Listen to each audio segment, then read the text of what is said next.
కీర్తనల గ్రంథము 47వ అధ్యాయము ధ్యానిద్దాం. సర్వజనులారా చప్పట్లు కొట్టుడి, జయధ్వనులతో దేవుని గురించి ఆర్భాటము చేయుడి. యెహోవా మహోన్నతుడు, భయంకరుడు, ఆయన సర్వభూమికి మహారాజయ్యున్నాడు.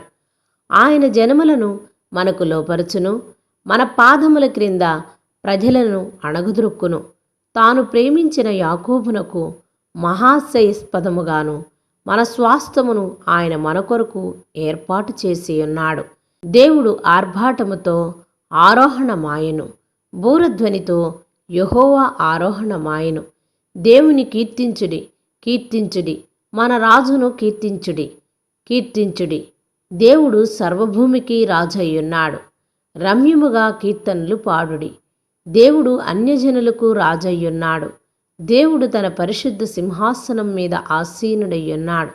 జనముల ప్రధానులు అబ్రహాము యొక్క దేవునికి జనులై కూడుకొని ఉన్నారు.